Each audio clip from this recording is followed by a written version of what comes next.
Welcome to our channel. ఇప్పుడు జరుగుతున్న మరియు రాబోయే అన్ని పోటీ పరీక్షలకి కరెంట్ అఫైర్స్ అనేది అతి ప్రధానమైనటువంటిది. మరి ఈ కరెంట్ అఫైర్స్ ప్రిపరేషన్లో భాగంగా ఈరోజు మనం 26th జనవరికి సంబంధించినటువంటి కరెంట్ అఫైర్స్ గురించి తెలుసుకుందాం. ముందుగా జాతీయ వార్తలు చూసినట్లయితే ఈరోజు జరిగిన గణతంత్ర దినోత్సవ పెరేడ్ మరియు శకటాల విశేషాల గురించి తెలుసుకుందాం. మరి ఈరోజు ప్రధాన థీమ్ ఏంటంటే వందే మాతరం. వందే మాతరం గేయానికి 150 ఏళ్ళు పూర్తయిన సందర్భంగా ఇది తీసుకోవడం జరిగింది. దీంతో పాటు ఆత్మనిర్భర్ భారత్, స్వయం సమృద్ధ భారత్ అనేవి థీమ్గా తీసుకోవడం జరిగింది. సో దీంతో పాటు మరి ఈరోజు గణతంత్ర దినోత్సవ వేడుకల్లో ప్రదర్శించినటువంటి శకలాలు 30. ఇవి 17 రాష్ట్రాలు లేదా కేంద్రపాలిత ప్రాంతాల నుంచి 17 తీసుకోవడం జరిగింది. దీంతోపాటు 13 మంత్రిత్వ శాఖల నుంచి కూడా ఈ శకటాలు ప్రదర్శించబడ్డాయి. ఈ శకటాల్లో ప్రధానంగా కొన్ని ముఖ్యమైనటువంటి వాటిని కనుక చూసుకుంటే ఇక్కడ ఉత్తరప్రదేశ్ నుంచి వీళ్ళు బుందేల్ఖండ్ సంస్కృతి మరియు ఆధునిక అభివృద్ధి మీద తయారు చేయడం జరిగింది. కేరళ శకటాలకు సంబంధించి చూసుకుంటే వాటర్ మెట్రో మరియు 100% డిజిటల్ అక్షరాస్యత విజయం గురించి తెలపడం జరిగింది. ఇక గుజరాత్ శకటానికి సంబంధించి మేడం భిఖాజీ ఖామా మరియు వందే మాతరం స్ఫూర్తికి సంబంధించి ఉంది. పంజాబ్ శకటం చూసినట్లయితే శ్రీ గురు తేజ్ బహదూర్ 350వ అమరవీరుల దినోత్సవ నివాళి ఉంది. మహారాష్ట్ర వాళ్ళకు సంబంధించి గణేష్ ఉత్సవాలు ఆత్మనిర్భరతకు ప్రతీకగా ఇది నిలిచింది. ఇక ముగింపు వేడుకల లోపట చివరిలో రబ్బర్ బెలూన్లతో పాటు వందే మాతరం అనేటువంటి భారీ బ్యానర్ను ఆవిష్కరించడం జరిగింది. రెండవ అంశం తెలుగు రాష్ట్రాలకు దక్కిన పద్మ పురస్కారాలు. ఇక్కడ తెలంగాణ నుంచి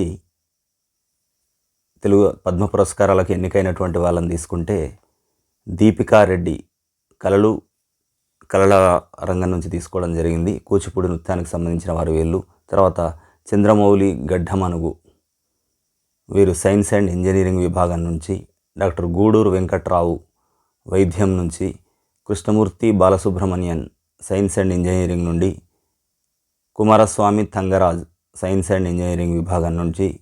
డాక్టర్ పాల్కొండ విజయ్ ఆనంద్ రెడ్డి వైద్యం విభాగంలో నుంచి పద్మ పురస్కారాలకు ఎంపిక కావడం జరిగింది. ఇక ఆంధ్రప్రదేశ్ నుంచి తీసుకుంటే గద్దె బాబు రాజేంద్ర ప్రసాద్ కళలు, గరిమెల్ల బాలకృష్ణ ప్రసాద్ కళలు, ఈయన అన్నమయ్య సంకీర్తనలకు సంబంధించినటువంటి గాయకుడు. తర్వాత మాగంటి మురళీమోహన్ గారు కళలు, సినిమా మరియు ప్రజాసేవకు సంబంధించి తీసుకోవడం జరిగింది.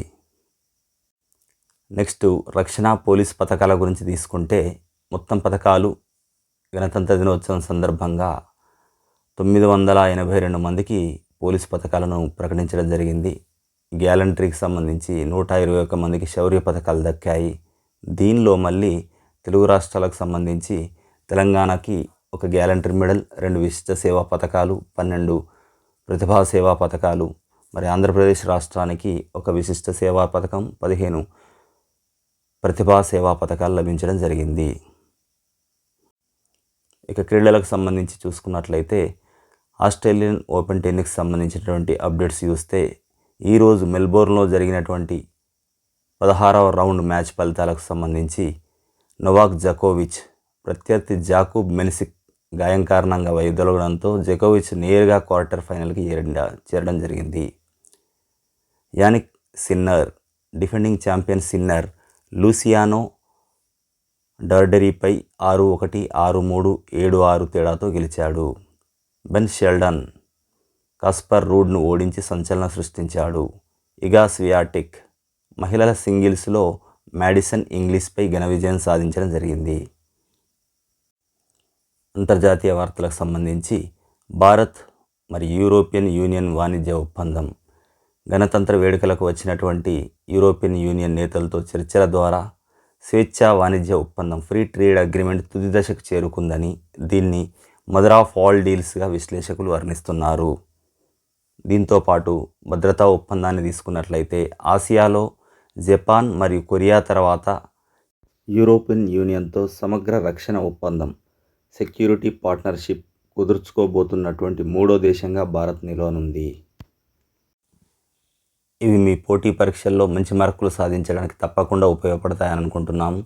సో మీరు అట్లే భావించినట్లయితే మీ మిత్రులందరూ కూడా షేర్ చేయండి.